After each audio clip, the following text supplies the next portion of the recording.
गोंदिया शहरातील गांधी प्रतिमा समोर काँग्रेस कमिटीच्या वतीने आज राज्याच्या महायुती सरकारच्या विरोधात निषेध आंदोलन करत धरणे आंदोलन करण्यात आले।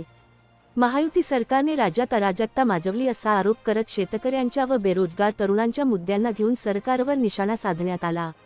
गोंदिया भंडारा जिल्ह्यातील धान उत्पादक शेतकऱ्यांनी बोनसची घोषणा करून अद्यापही बोनस दिलेले नाही, तसेच अनेक बेरोजगार तरुणांची फसवणूक केली असा आरोप करत सरकारचा निषेध नोंदविण्यात आला। महाराष्ट्राच्या सरकारनं आणि भारतीय जनता पार्टीचे जे आज मुख्यमंत्री आहेत देवेंद्र फडणवीस यांनी जाहीर केलं होतं निवडणुकीच्या मध्ये की शेतकऱ्यांना बोनस डीबीटी आम्ही 25,000 रुपये देऊ, परंतु त्यांनी 25,000ही दिले नाही। नंतर म्हणाले आम्ही 20,000 देऊ, तेही दिले नाही।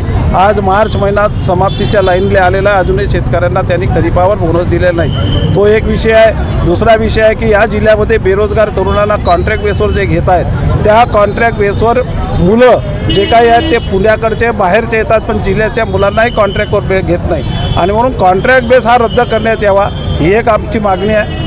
या ठिकाणी स्मार्ट मीटर लावून जो काही शेतकऱ्यांची फसवणूक, ग्राहकांची फसवणूक ही जी काही मोठ्या प्रमाणात केलेली आहे आणि म्हणून हा स्मार्ट मीटर त्वरित बंद करण्यात यावा। रेग्युलर जे मीटर आहेत तेच राहावा।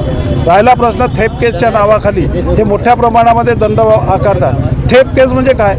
त्या ग्राहकानं काही चोऱ्या केलं का? मग चोऱ्या जर केलं असेल तर तुम्ही त्यांना पहिल्यांदा नोटीस का दिले नाही?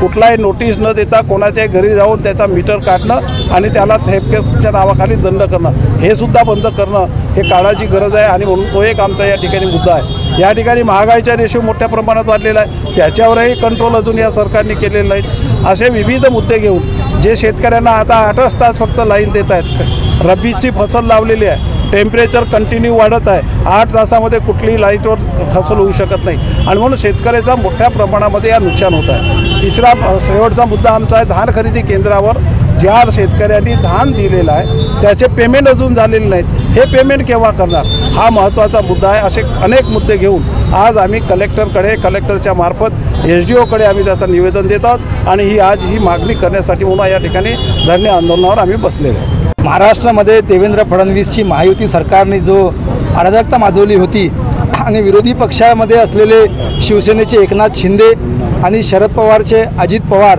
यांना सोबत घेतल्यावर त्यांना वाटायला लागलं होतं की महाराष्ट्रामध्ये विरोधी पक्ष नाही, या लोकांचा आवाज म्हणून कोणी समोर येणार नाही, त्याच्यामुळे आपण जेवढ्या अराजकतेने काम करू आपल्याला कोणीही बोलणार नाही आहे, अशी अराजकता माजवण्याचा प्रयत्न देवेंद्र फडणवीस, एकनाथ शिंदे आणि अजित पवार यांनी केला आणि त्याला विरोध दर्शविण्याकरता महाराष्ट्र प्रदेश काँग्रेसचे अध्यक्ष हर्षवर्धन सपकाळ यांनी संपूर्ण राज्यभर 3 आणि 4 मार्चला जिल्हा मुख्यालयी धरणे आंदोलन देण्याचे आदेश दिले होते।